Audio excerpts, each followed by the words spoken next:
भगवान की परम मंगलमयी भागवत व्यास जी महाराज कहते हैं रसिक और भावुक लोगों के लिए बनी हुई है। कहते और कोई सुनने के अधिकारी नहीं, कहते अधिकारी तो सब हैं, परंतु कहते हैं महाराज जो पहले ही लबालब भरा हुआ घड़ा है उसमें और पानी नहीं आ सकता। कहने का भाव जब पहले ही ज्ञान परिपूर्ण है तो कहते हैं और देने से उनको ज्ञान की प्राप्ति नहीं होती। जिस प्रकार से एक घड़े को जो पूर्ण रूप से पानी से भर चुका है नल के नीचे लगा दो तो कहते हैं उसमें और पानी नहीं समा सकता, वो बाहर गिरने लग जाता है। उसी प्रकार भगवान की कथा भी रसिक और भावुक लोगों को समझाती है, बाकी लोगों को समझ कम आती है। क्यों? क्योंकि कहते हैं वो पहले ही इतने ज्ञानी होते हैं कि कथा करने वाले से ही सवाल जवाब होने करने लग जाते हैं। इसीलिए भगवान ने कहा जिनको कथा अच्छी लगती हो सुनने में उन्हीं के लिए भगवान की कथा बनाई। कि नैमिषे नमश्क्षेत्रे निशयः सौनकादय सत्रम स्वर्गाय लोकाय सहस्रशं ममासतः। सूत जी महाराज से सौनक आदि ऋषियों ने दिव्य 1000 वर्षों का तप करने का संकल्प किया, कथा सुनने का संकल्प किया। सूत जी महाराज से इन्होंने कहते हैं 6 प्रश्नों का कहा, 6 प्रश्नों के बारे में पूछा। वो कौन कौन से प्रश्न हैं? ध्यान से सुनना महाराज। पहला प्रश्न है जीव मात्र का कल्याण कैसे होगा? जीव मात्र का कल्याण कैसे होगा? कहते हैं महाराज और समस्त शास्त्रों का सार क्या है? दूसरा प्रश्न। तीसरा प्रश्न किया, कहते हैं भगवान के कितने अवतार होते हैं? और चौथा प्रश्न किया जीव मात्र का परम लक्ष्य क्या है? ये जन्म क्यों होता है मनुष्य का, परम लक्ष्य क्या है इसका? पांचवा प्रश्न किया भगवान अवतार ग्रहण क्यों करते हैं? छठा प्रश्न किया भगवान जब यहाँ से चले जाते हैं तो ये धर्म किसकी शरण में जाता है?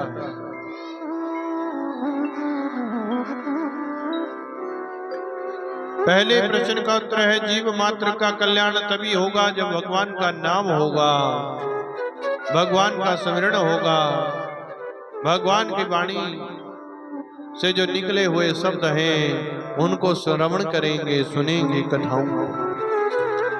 समस्त शास्त्रों का सार है महाराज भगवान की कथा। श्रीमद् भागवत महापुराण की कथा ये कहते हैं महाराज समस्त शास्त्रों का निचोड़ है। तीसरे प्रश्न भगवान के कितने अवतार होते हैं? भगवान के 24 अवतारों का वर्णन आता है। 24 अवतार लिए भगवान ने लोगों का कल्याण करने वास्ते। सबसे पहले सनक, सनंदन, सनातन और सनत कुमार 4 भाइयों के रूप में ब्रह्मा जी की प्रेरणा से पैदा हुए। फिर उसके बाद वराह भगवान का अवतार हुआ हिरण्याक्ष को मारने के लिए। फिर नारद जी के रूप में भी ये भी भगवान के ही अंशावतार हैं। फिर नर नारायण के रूप में भगवान का अवतार हुआ। फिर कपिल देव जी के रूप में भगवान का अवतार हुआ। अनसुईया का सतीत्व देखने के लिए तीनों देवता गए थे, ब्रह्मा, विष्णु और शिव। तो कहा कि महाराज हम आपके यहाँ भोजन करना चाहते हैं, पर हमारी एक शर्त है। संत बनकर गए कि हम भोजन उसी के हाथ से ग्रहण करते हैं जो बिना वस्त्रों के हमें भोजन करवाएगा। सती ने सतीत्व से तीनों देवताओं को बालक बना दिया था। और बालक बनाकर जो है अपना स्तनपान करवाया। और कहते हैं जब तीनों देवियां लेने आई तो कहते हैं तीनों देवताओं ने पुत्रत्व को स्वीकार करके अनसुईया का पुत्र बने थे, तब बना था भगवान का दत्तात्रेय अवतार। दत्तात्रेय ही कहते हैं महाराज तीनों ही रूप में जाना गया, ब्रह्मा विष्णु शिव का एक ही रूप दत्तात्रेय महाराज। सातवां अवतार यज्ञ भगवान के रूप में, आठवें अवतार में पृथु जी के रूप में,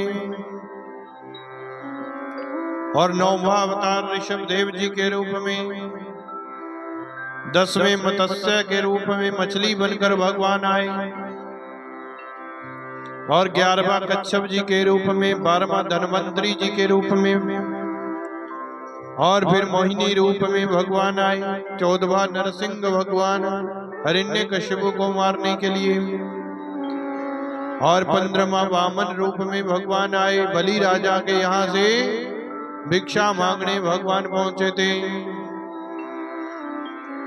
16वें परशुराम जी के रूप में, और 17वें रूप में व्यास जी महाराज के रूप में भी अंश अवतार भगवान का हुआ। 18वां रामावतार, 19वां बलराम जी के रूप में, 20वां भगवान श्री कृष्ण के रूप में, और 21वां हयग्रीव नाम के रूप में। हयग्रीव भगवान एक कहते हैं एक बार भगवान सोए हुए थे तो कहते हैं महाराज सोए सोए इनके धनुष बाण से, धनुष से जो प्रत्यंचा थी उसे एक दीमक ने काट दिया, और वह इतनी तेजी से कहते हैं महाराज दीमक के कटने से छूटी जैसे पक्की रस्सी पकड़ी हो, प्लास्टिक की रस्सी, और कोई एक साइड से छोड़ दे तो बड़ी तेजी से आपके आगे लगती है। उसी प्रकार भगवान के धनुष की प्रत्यंचा टूटी, और कहते हैं उसके टूटने से भगवान की गर्दन कट गई थी भगवान विष्णु की। फिर उन्हें घोड़े का सर लगाया गया था, उसे कहते हैं हयग्रीव। एक राक्षस हुआ, उसको मारने के लिए भगवान को हयग्रीव का रूप धारण करना पड़ा। और कहते हैं महाराज फिर 22वां हंसावतार हुए भगवान, हंसावतार हुए, और 23वां बुद्ध जी के अवतार, 24वां अवतार कलगी अवतार अभी होगा। ये कहते हैं महाराज विष्णु यश नामक ब्राह्मण के घर में कलयुग की जब अंतिम क्षण होंगे उस समय ये अवतार होगा। इस प्रकार भगवान 24 अवतार लेते हैं। किसी ने पूछा महाराज ये भागवत कैसे बनी, कहां से आई? कहते हैं ये भगवान के ही मुख से निकली हुई है भागवत। भागवत भगवान के ही मुख से निकली हुई है। 4 श्लोकों के रूप में ये भगवान ने ब्रह्मा जी को प्रदान करी, ब्रह्मा जी ने नारद जी को प्रदान करी, और नारद जी से ये व्यास जी को प्राप्त हो गई। कब प्राप्त हुई व्यास जी को? कहते हैं ये व्यास जी महाराज भगवान के ही अवतार कहे गए हैं, और इनको भूत भविष्य और वर्तमान तीनों शक्तियां जानने की, ये तीनों ही कालों को जानते थे महाराज। जो हो चुका है उसे भी जानते हैं, जो हो रहा है वो भी जानते हैं, और आने वाला क्या है वो भी जानते हैं। इसीलिए तो व्यास जी महाराज ने आज तक की बातें लिख दी महाराज। जो कलयुग में होने वाला है वो भी अक्षरता अक्षर शास्त्रों में लिखा जा चुका है। कैसे कैसे लोग होंगे, कैसी कैसी दुनिया होगी, कितनी आयु होगी, कैसे उनके काम होंगे, ये सब कुछ लिखा गया है। एक बार जो है महाराज व्यास जी बैठे हुए थे ध्यान लगाकर, जब कलयुगी लोगों को देखते थे तो महाराज इनका मन बड़ा दुखी हो जाता। कहते महाराज जिस पिता ने घर मकान हर चीज को बड़ी मेहनत से पाल बनाया होता है, अगर उसकी आंखों के सामने उसकी कदर ना हो तो वो पिता का मन बड़ा दुखदा है। दुखदा नहीं, बड़ी मेहनत गैल बनाया वो होवे, घर मकान ऐसा बनाया वो होवे भी महाराज रेता भी आप ढोया वा और ईटा भी आप ढोइया वा, और फिर उसकी कदर ना होवे तो कहते मन बड़ा दुखी हुंदा। व्यास जी महाराज दा मन भी बड़ा दुखी हुंदा। क्यों? क्योंकि कलयुग दे विच ऐसे ऐसे जीव होने कि मेरे पुराणों को नहीं कोई पढ़ेगा और ना ही इतने ज्ञानी लोग होंगे। तब उन्होंने बैठे बैठे एक वेद के 4 हिस्से कर दिए। क्या कर दिया? एक वेद होता था उसको 4 भागों में बांट दिया। ऋग्वेद, यजुर्वेद, सामवेद, अथर्ववेद, 4 वेद बना दिए महाराज। सोचा भी 4 पंडित जी मिलकर ही पढ़ ले करूंगा, एक के पास ना कम होवे तो 4 इकट्ठे होके पढ़ ले करूंगे। और महाभारत इतना बड़ा वेद ग्रंथ था तो कहते हैं उस महाभारत को भी 2 हिस्सों में बांट दिया, 2 भाग कर दिए। कोई एक ही पढ़ ले तब भी कल्याण हो जाए।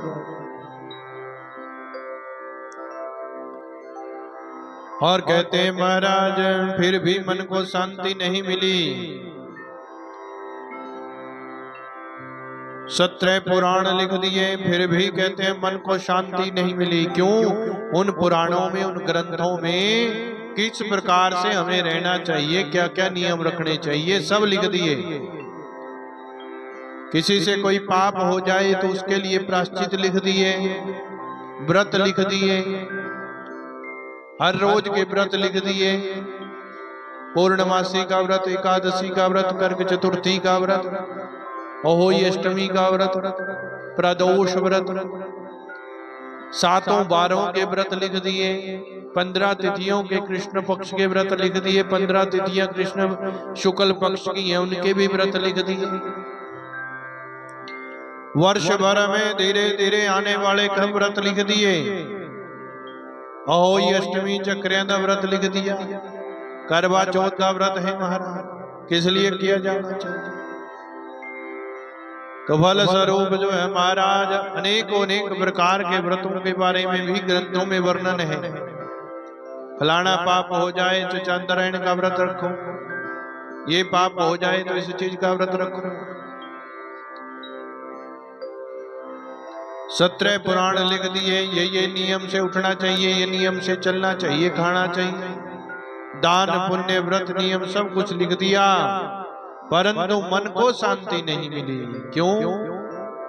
क्योंकि मन को शांति तो तब मिलती है जब हमारे की मेहनत को हमारे बच्चे संभाल कर रखे। हमारी पढ़ाई का तो तब फायदा है अगर हम हमारे द्वारा पढ़ाई गए उन वेदों को, उन ग्रंथों की इज्जत करेगा। अगर पुत्र नहीं करेगा तो मन दुखी हुंदा भी क्यों रखिया सी किताबा पढ़ने वास्ते ही रखिया। और फल स्वरूप व्यास जी महाराज भी बड़े दुखी हुए। अब दुखी मन लिए हुए बैठे हैं कि उसी समय नारद जी का आगमन हो जाता है। ओ श्रीमन नारायण नारायण नारायण, ओ श्रीमन नारायण नारायण नारायण, श्रीमन नारायण नारायण नारायण, श्रीमन नारायण नारायण नारायण, श्रीमन नारायण नारायण नारायण, श्रीमन नारायण नारायण नारायण, श्रीमन नारायण नारायण नारायण, लक्ष्मी नारायण नारायण नारायण, लक्ष्मी नारायण नारायण नारायण, राम नारायण नारायण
लक्ष्मी नारायण नारायण नारायण लक्ष्मी नारायण नारायण नारायण ओ राम नारायण नारायण नारायण ओ राम नारायण नारायण नारायण ओ सत्य नारायण नारायण नारायण।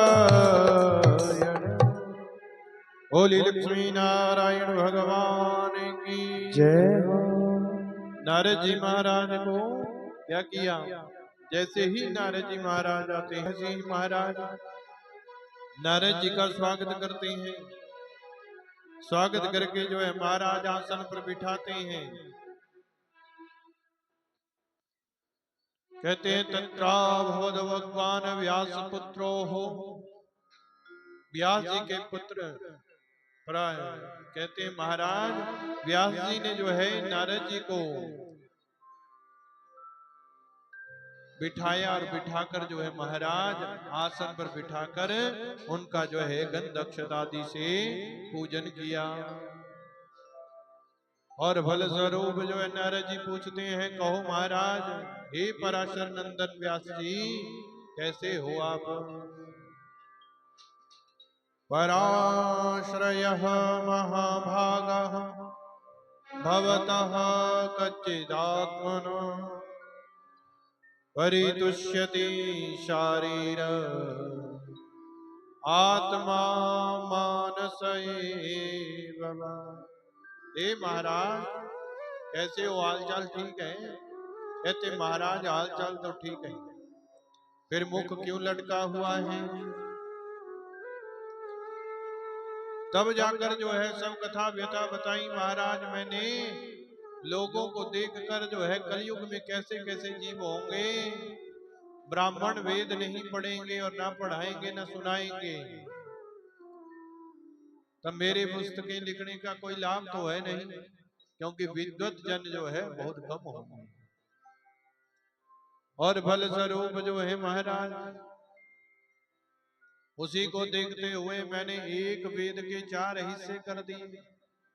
महाभारत का इतना बड़ा ग्रंथ था उसके भी 2 हिस्से कर दिए।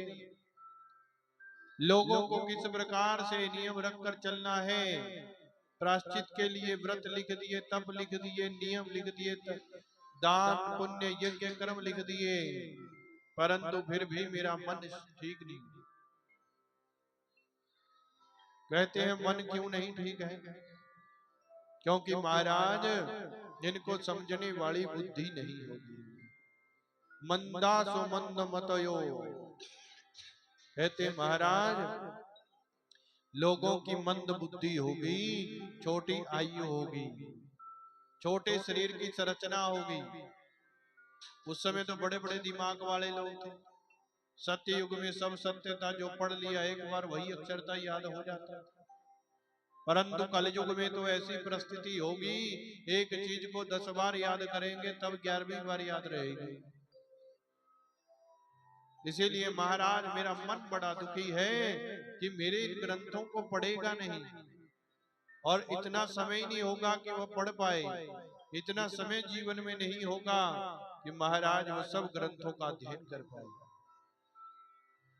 जब तक हमें नहीं पढ़ा है तो आपको क्या सुनाएंगे, जब हम पढ़े होंगे तभी तो कोई सुनाएगा। तो नारद जी ने अपना पूर्व वृतांत बताया और कहा महाराज आप जो है कोई ऐसा ग्रंथ लिखिए जिसमें सब कुछ ही हो। क्या हो, एक ही ग्रंथ में सब कुछ डाल दो, क्योंकि महाराज भगवान के नाम के बिना कलयुग में कल्याण नहीं होगा।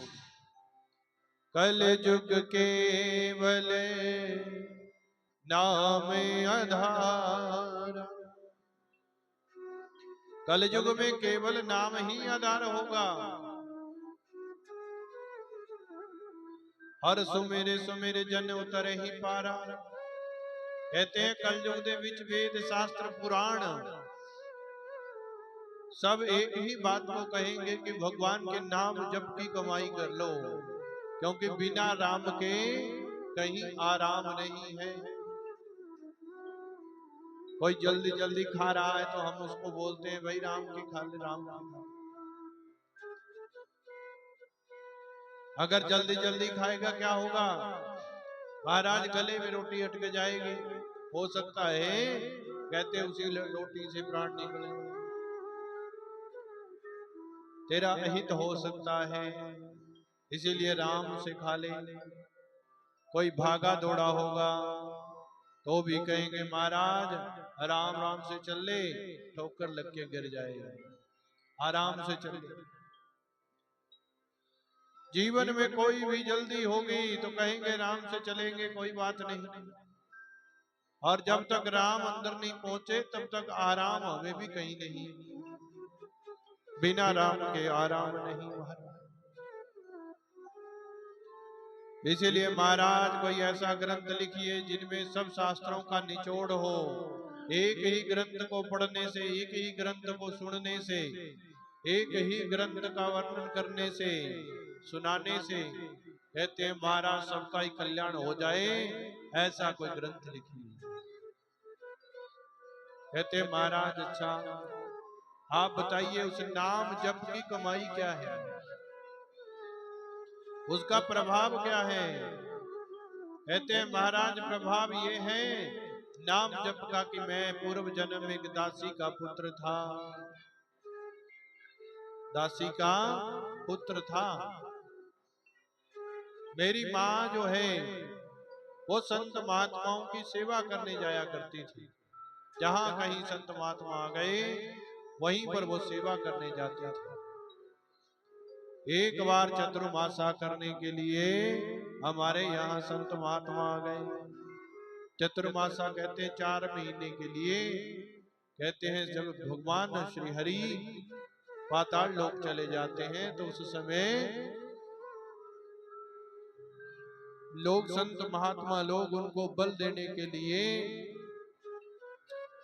चतुर्मासा करते हैं, हरि कीर्तन करते हैं, जप यज्ञ करते हैं। और भगवान जब आते हैं तो महाराज उनका स्वागत किया जाता है। फल स्वरूप उन 4 महीनों में हरि कीर्तन करने के लिए साधु संत मंडली आ गई। और कहते हैं वो संत मंडली आई तो मेरी माँ हर रोज जाती थी वहां। संत मंडली आई तो वहां मेरी माँ जाती और संतों के महाराज कर्म करते, कभी रोटी बनाते, कभी बरताते, कभी उनकी जूठी पतले उठाते, कभी झाड़ू, कभी पोछा, कोई ना कोई कर्म करती रहती। और साथ में मुझे भी लेकर जाती थी और मैं वहां पर बैठकर जो है क्या करता था, काम करता था। जब उनका हरि कीर्तन होता तो मैं भी ताड़ी बजा बजा कर कीर्तन करता। प्रभाव ये हुआ कि 4 महीने पूरे हुए, मेरा मन साधु संत महात्मा में ही लग गया। क्या हो गया? मेरा मन साधु संत महात्मा में ही रम गया। जैसे ही वो चतुर्मासा करके चले मैं भी उनके पीछे पीछे चल पड़ा। कुछ दूर जाने पर उन्होंने देखा कि महाराज ये बालक तो हमारे साथ ही आ गया। उन्होंने पूछा आप कहाँ जा रहे हो? तो मैंने कहा कि महाराज मैं भी आपके साथ जाऊंगा, जहां आप जाएंगे वहीं मैं जाऊंगा। मुझे भगवान का नाम बड़ा प्रिय लगने लग गया, इसीलिए मैं आपके बिना नहीं रहूंगा। संत महात्माओं ने मुझे समझाया कि महाराज तू अपनी माँ का एक लौता पुत्र है और एक बेटा होने के कारण पहला तेरा धर्म है अपनी माँ की सेवा करना। नहीं तो लोग संतों की सेवा करने कोई नहीं जाऊंगा। ये महाराज साहब दे पुत्ता नु संत बनाने वास्ते लेके के चले पे है तो क्या होना? कहते महाराज संतों की सेवा करने फिर कौन जाएगा? ना ना भाई मैं नहीं भेजना अपना पुत्र, क्या पता संतां दा कहते बाबा ही बना देना। बल स्वरूप अभी आपका धर्म है कि आप अपनी माता की सेवा करो।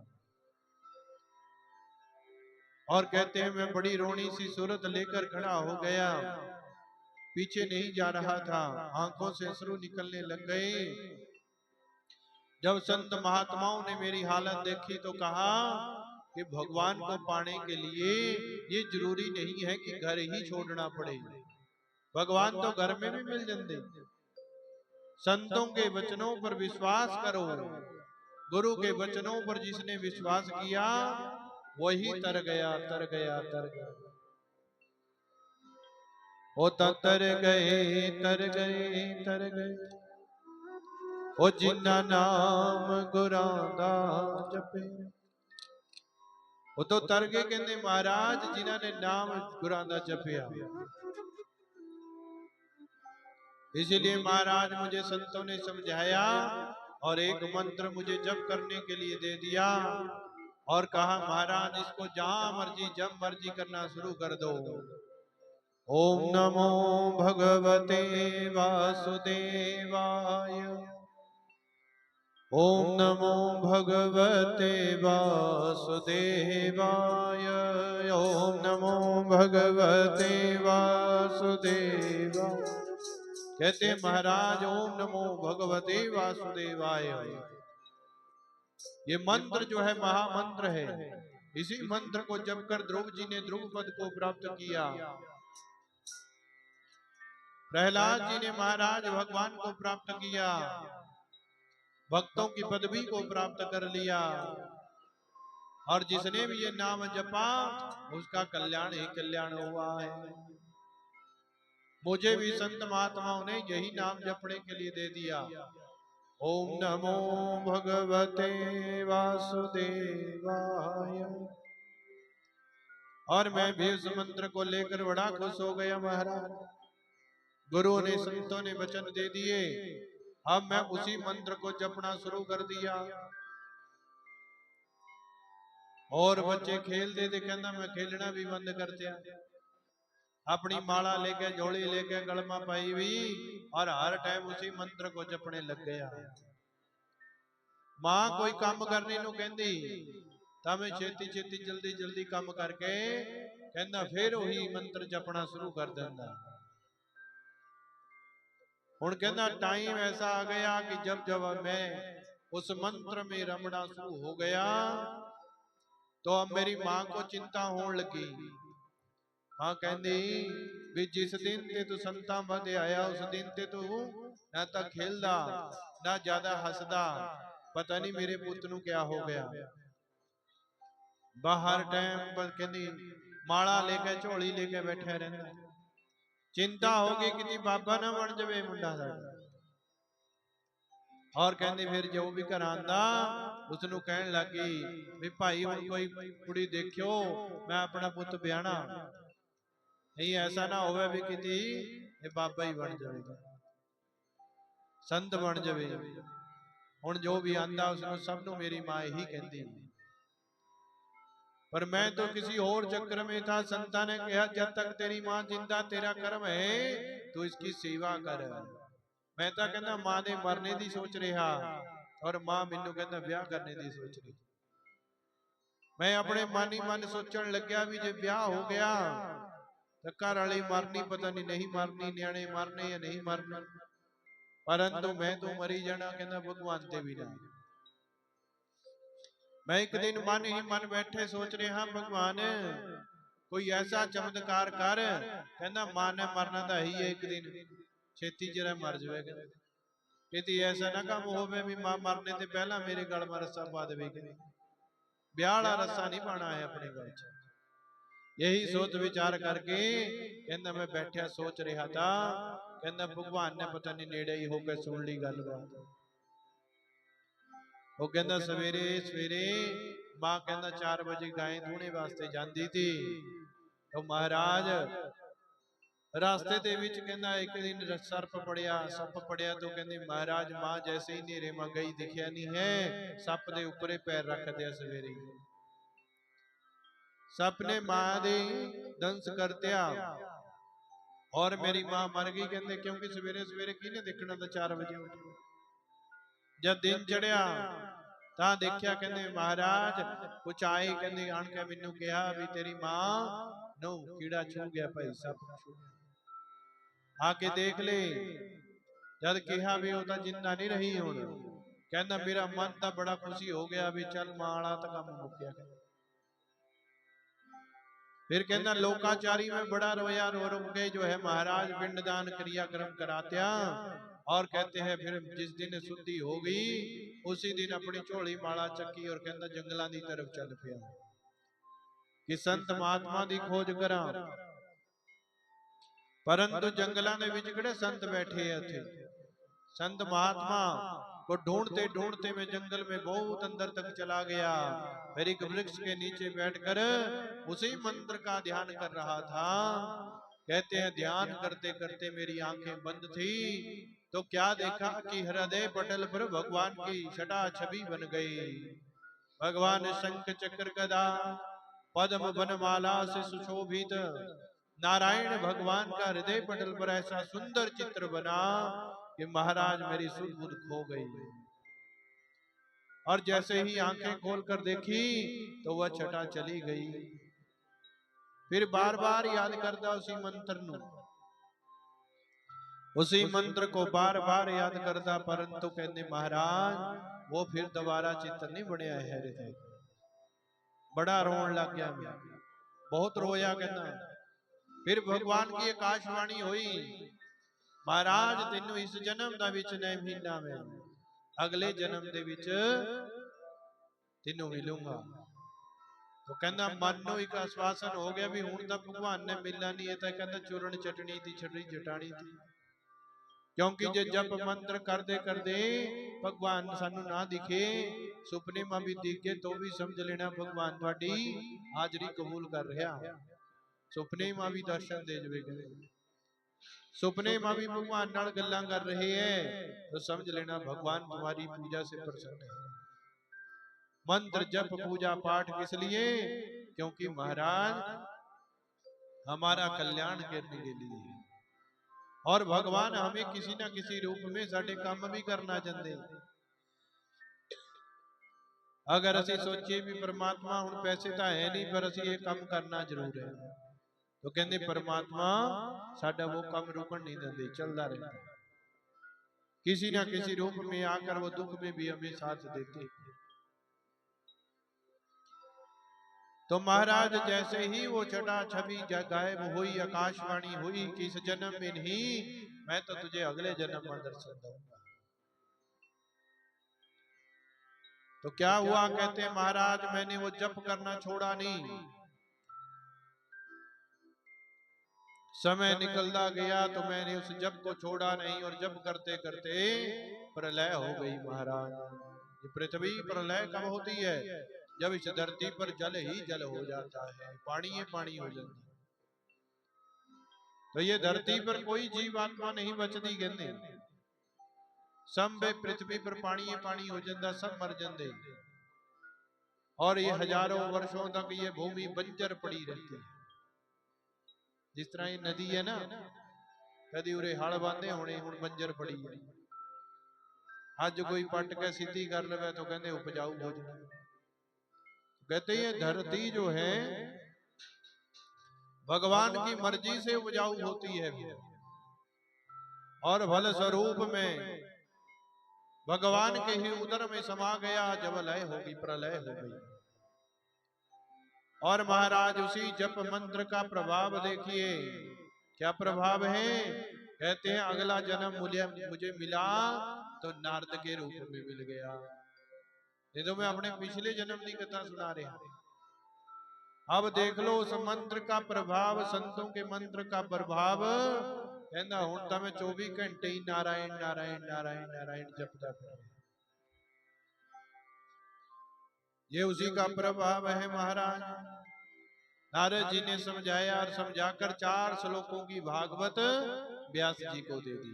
भगवान विष्णु से ब्रह्मा जी से नारद जी को, और आज नारद जी ने ये व्यास जी महाराज को दे दिए 4 श्लोक। मन बड़ा खुश हो गया। और कहते हैं व्यास जी महाराज ने भी नारद जी से जानकर सरस्वती नदी में स्नान किया, और भागवत की भागीरथी हृदय में बहने लग गई। और कहते हैं महाराज देखते ही देखते ये 4 श्लोक व्यास जी महाराज ने 18,000 श्लोकों में बदल दिए। 18,000 श्लोक बनाते कहते इस किताब में, ग्रंथ। 18,000 श्लोकों वाली भागवत तैयार हो गई। अब कहते हैं महाराज, जो दान है, जो विद्या है, वो भी पात्र को ही देने कहा गया है। कुपात्र को देने से उसको कोई लाभ नहीं है। इस संसार में जिस जीव को जो चाहिए वो वही खरीद कर लाता है बाजार से। क्यों? बिजली का काम करने वाला अपनी तारा ले आऊंगा, टेस्ट पिन ले आऊंगा, प्लास लेकर आऊंगा। मिस्त्री का काम करने वाला अपनी करांडी लेकर आऊंगा, गरमाले लेकर आऊंगा, और सामान ले आऊंगा, तसले बाल्टी। क्यों जी? जिम्मेदार अपने सामान ले आऊंगा। तो महाराज इस संसार में है तो सब कुछ, पर कहते हैं जिसको जिसकी जरूरत होगी वो वही सामान लेकर आए। ऐसे थोड़ा भी जिम्मेदार ने लिया के गरमाले रख लेने, कांडियां रख लेनिया, तजियां कोई रख भी गया कहते घर आता उसकी, उसको कोई जरूरत तो है नहीं, वो ऐसे ही जर लग के खत्म हो जाए। उसी प्रकार कहते हैं धर्म ग्रंथ भी, ये मंत्र भी, ये कहते हैं महाराज पात्र को ही दिए जाते हैं। गुरु जिसको अपना सबसे अच्छा चेला मानता है, अच्छा जीव मानता है, उसी को ज्ञान देता है, बाकी नहीं। जो आपकी बात ना सुने, आप क्या होंगे, चुप होके वहां से निकल जाते। परंतु अगर कोई बात सुन रहा, थोड़ी सुन के जो है गर्दन हिला रहा है, तद तक न हुंकारा पर हो रहा, तद तक न तुसी गल्लां करी जानियां। पर हुण एक बंदा गल्लां कर रहा, दूआ बंदा सो गया, तो क्या होना? उन्हें कहना भाई मैं तो वही बोलन लग गया, भाई तो सो भी गया, गद्दा घराड़े मार रहे। तो कहने का भाव कि महाराज पात्र को ही कोई चीज दी जाती है। अब ये पुराण तो तैयार हो गया भागवत का, किसे प्राप्त दिया जावे, यही सोच विचार लेकर कहते हैं विचार किया तो अपने पुत्र सुखदेव की याद आ गई। जो जन्म लेते ही महाराज घर गृहस्थी छोड़कर, जिनको ये माया पकड़ ना पाई, ये माया ही तो है, हाय मेरा घर, हाय मेरा पुत्र, ये मेरे पैसे, ये मेरी जमीन, ये मेरी जायदाद, जिहदे विच लड़ते रहते। मेरे खेत मानू ना लग जाए, मेरे खेत में क्यों लग, परंतु यो है किसी दे नहीं है महाराज। तो फल स्वरूप कहते महाराज यही तो माया है, जो हम देखना चाहते वही दिखाती है। हम तो कहते हैं हमारे अंदर कोई कामना नहीं होनी चाहिए, केवल भगवान की भक्ति होनी चाहिए। हमें तेरा मेरा करना नहीं है, फिर भी हो ही जाता महाराज। हमने लोभ नहीं करना, लालच नहीं करना, फिर भी हो ही जाता कहते महाराज। जब जरूरत होवे घर में भी 50,000 रुपए दी, ता महाराज दुए पंडितां नूं 500 घट दे के तोर नहीं पैंदा। बोली कृष्ण कन्हैया लाल की जय हो। परंतु कहते हैं महाराज ये माया से भी जो युक्त ना हो, वही जीव परमात्मा का भजन कर सकता है। जिसने माया ने एक भी चीज पकड़ ली ना, चाहे हमारे अंदर लोभ आ गया, लालच आ गया, चाहे मान सम्मान की जो है महाराज अहंकार आ गया,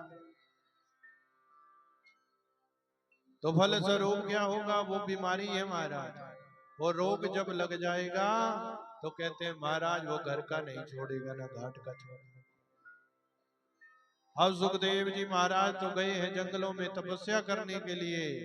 उस टाइम फोन तो है नहीं थे भाई, भी करे फोन पूछ ले भी किथे गया बाबा। तो फल स्वरूप जो है सुखदेव जी महाराज को ढूंढने के लिए अब कहते हैं 2-4 शिष्यों को व्यास जी महाराज ने श्लोक रटा दिए। शिष्य जो है महाराज इधर उधर घूमते हैं, धरती पर विचरण करते हैं, व्यास जी के कहने पर जोर जोर से उन श्लोकों को गाते जरूर है। एक दिन एक शिष्य जंगलों में पहुंच गया और जंगलों में जाकर जो है महाराज गाते हुए जा रहा था कि वरहा पीड़म नटवर वपहो कर्णयो कर्णिकार बिभ्रद भाषा कनक कपिशं वैजयन्तीं च माला रन्ध्रान् वेणोरधर सुदयाः पूरयन् गोपवृन्दे वृन्दारण्यं सपदरमणं प्रविशद गीत कीर्ति। ये जा रहा है गाते हुए, जैसे ही महाराज व्यास जी के पुत्र सुखदेव जी के कान में ये श्लोक पड़ा, उसी समय समाधि खुल गई। ये कैसा श्लोक था महाराज, कौन गा रहा है? रोक लिया, अरे महाराज इधर, ये श्लोक इतना सुंदर श्लोक भगवान कृष्ण का वर्णन है इसमें। नट के जैसे जो है महाराज स्वरूप धारण किए भगवान। नट किसे कहते हैं? नाचने वालों। सुंदर स्वरूप बनाकर कहते हैं, जैसे जगराते में नाचते ना, सुंदर स्वरूप, कभी शिव शंकर भोलेनाथ जी का, कभी किसी का स्वरूप बनाकर जो है नट के समान जो है महाराज दिखे भगवान। और कहते हैं कर्णयो कर्णिकारम, कानों में कुंडल झलक रहे हैं और कनक वन्ना रंग भगवान का है। और महाराज वैजयंतीम च माला, वैजयंती अनेक प्रकार के फूलों की, वैजयंती के फूलों की माला गले में पहने हुए हैं। और वेणु को अधर में फंसाए हुए हैं, एक तरफ श्रृंगी फंसी हुई है। और भगवान जो है संध्या के समय वृंदावन में प्रवेश कर रही हैं गैयाओं के साथ। ऐसी झलक देखी तो भगवान ये कहते हैं महाराज सुखदेव जी की समाधि खुल गई। कहा शिष्य महाराज एक दो श्लोक और उच्चारण करिए, बड़ा सुंदर श्लोक था। तो कहने लगा महाराज हमें तो एक दो श्लोक ही आते हैं, परंतु ऐसे श्लोकों की एक संहिता हमारे गुरुदेव व्यास जी के पास है। सुखदेव जी ने कहा व्यास जी तो मेरे पिता हैं। अच्छा महाराज आप ही सुखदेव हो, आपको बुलाने के लिए ही तो ये हमारे गुरु जी ने हमें क्या दिया, ये श्लोक सिखाए। आपको घर बुलाया जा रहा है महाराज, ये संहिता आपको ही दी जाएगी। सुखदेव जी महाराज बड़े प्रसन्न हो गए और दौड़े घर पहुंचे। जैसे ही घर पहुंचते हैं पिताश्री को प्रणाम किया और पिताश्री ने ये 18,000 श्लोकों की संहिता अपने पुत्र को पात्र जानकर प्रदान कर दी। सुखदेव जी के द्वारा फिर ये कथा हम जीवों को प्राप्त हुई जाती। पहले ये कथा भगवान विष्णु से ब्रह्मा जी से नारद जी से व्यास जी ने 18,000 श्लोकों में बांट दिया। और 18,000 श्लोकों वाली यह संहिता सुखदेव जी को दी गई। फिर ये सुखदेव जी के द्वारा हम धरती के जीवों को प्राप्त हुई। कब? जब कहते हैं राजा परीक्षित को मरने का दुख हुआ, राजा श्रृंगी के संत श्रृंगी के द्वारा श्राप मिला राजा परीक्षित को, क्योंकि इन्होंने शमीक मुनि का अपमान कर दिया था सांप के द्वारा। तो पहले महाराज उसी समय मुनि के पुत्र, शमीक मुनि के पुत्र हैं श्रृंगी ऋषि, जिन्होंने इन्हें 7वें दिन मरने का श्राप दे दिया। और महाराज मुनि के दुख को दूर करने के लिए ये कथा जो है महाराज परीक्षित को सुनाई गई। और जैसे ही परीक्षित को सुनाई गई तो उसी समय वहां पर बहुत से जो है महाराज संत महात्मा लोग बैठे थे और उन्होंने ये कथा सुनी। सुनकर आज हमें प्राप्त हो गई। देवता लोग तो इस कथा से हमें भी वंचित रखना चाहते थे। जैसे ही सुखदेव जी महाराज परीक्षित को ये कथा सुनाने लगते हैं, उसी समय देवता लोग धरती लोक पर अमृत लेकर आ जाते हैं। अमृत लेकर आ जाते हैं। महाराज ये कथा इनको ना सुनाकर हमें सुना दीजिए और बदले में हम आपको ये अमृत प्रदान करते हैं, ये परीक्षित को पिला दीजिए। और सुखदेव जी महाराज उसी समय समझ गए देवता लोग काटे का सौदा नहीं कभी नहीं करते हैं।